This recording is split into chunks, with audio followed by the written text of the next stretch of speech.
Parker-Bohn-III taking on Doug Kent.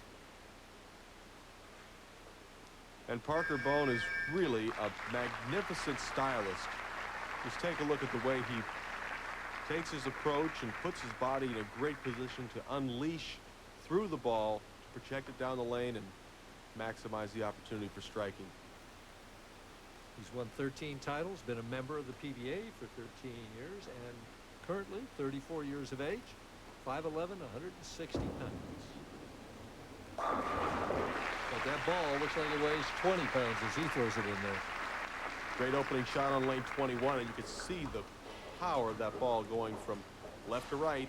The lefty hooking the ball into the 1-2 pocket. Nothing but 10 pins in the pit. And Doug Kent, power player from the right, so we've got two guys that really know how to hook that ball and rev it up. Left to right, which one's going to win? Well, you have to like Doug Kent's chances right now. He's the one that's loose and ready, but boy, he didn't look very loose on that shot. Came in a little bit light in the last couple of frames of the previous match, and did so once again. He needs to figure out lane 22. Lane 21 is a lane that hurt Walter Ray Williams. Doug's lined in on 21, but right now 22 looks like just a little bit of trouble. Leaves the 2-5.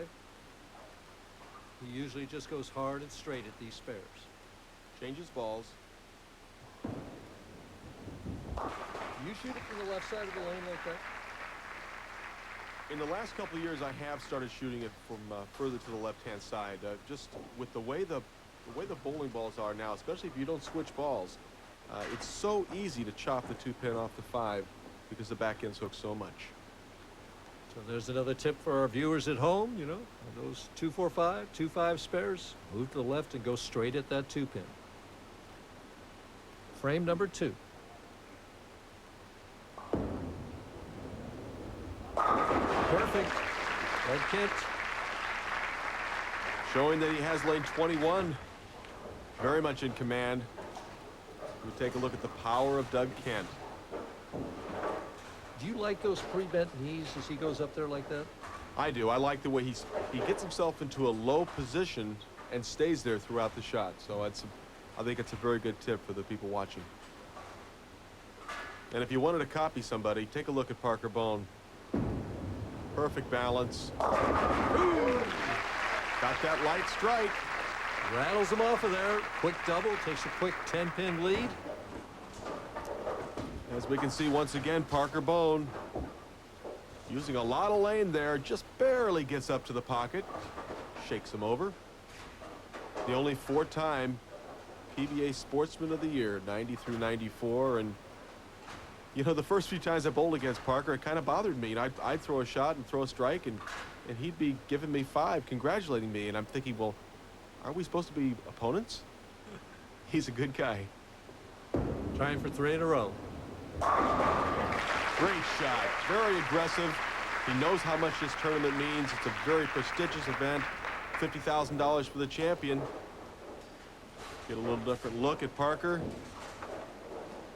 Long swing, great reaction. Well, right now Kent's down 20 pins, needs to get something going to stay in this match. Needs to make some kind of an adjustment, maybe a little slower, a little more fingers on this on the right-hand lane.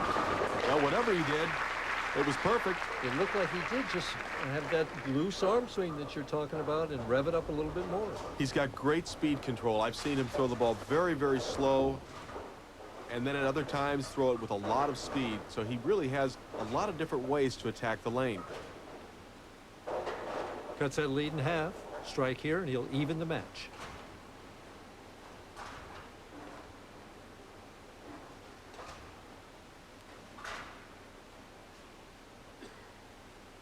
Doug Kent, 4th frame, trying for 3 in a row.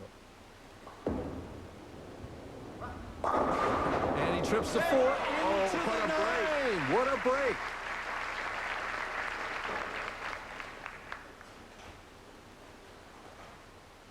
Important for him to keep his form from the previous frames. That's high. And he leaves the 4-7-8. Well, you talk about coming out of those commercial breaks and making a good shot. Very often you can just lose a little bit of your concentration, plus your hand can swell a little bit. I'm not exactly sure what happened to Parker on that, although it looked as if he wasn't quite at the line properly. His timing didn't look quite right on that shot. Well, the way he's reacting, something bothered his concentration or something. There. It looked like he was probably talking with the tournament director about something. Hard and straight.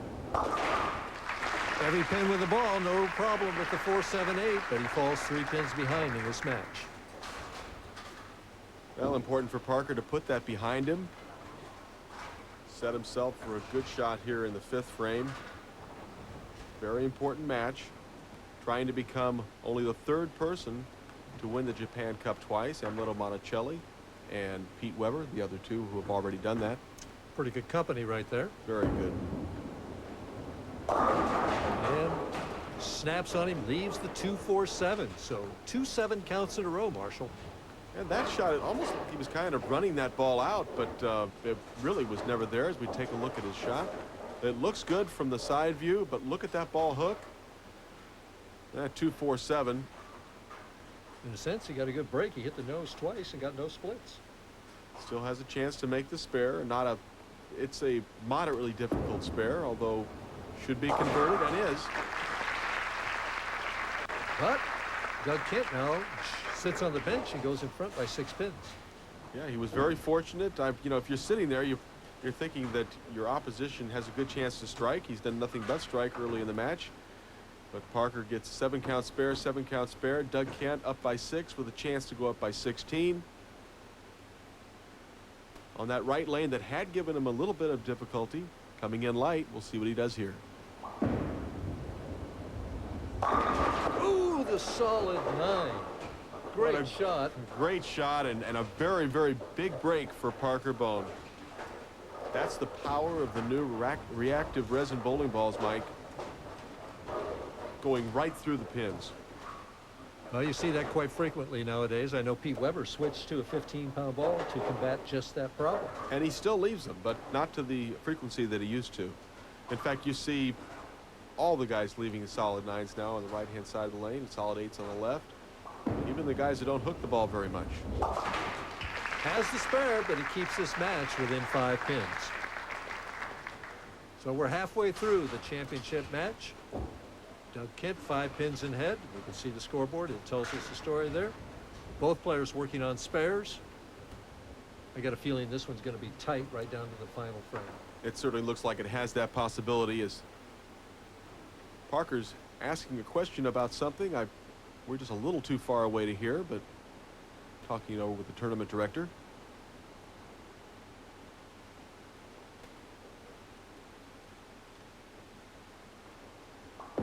Trying to get back on track. Boy, solid 9, solid 10. 2 great shots. That's what makes this game so challenging, Marshall. He'll pick up his spare ball, throw it hard and straight, and he'll sit back down knowing that he made 2 great shots and received nothing but 9 in spare for both of them. At least he hopes it's 9 in spare for this 10 pin. At the 10 pin, right over the middle arrow. No trouble with the spare. 100 miles an hour at it. Throws real hard. But Parker up in the 6th frame, trailing.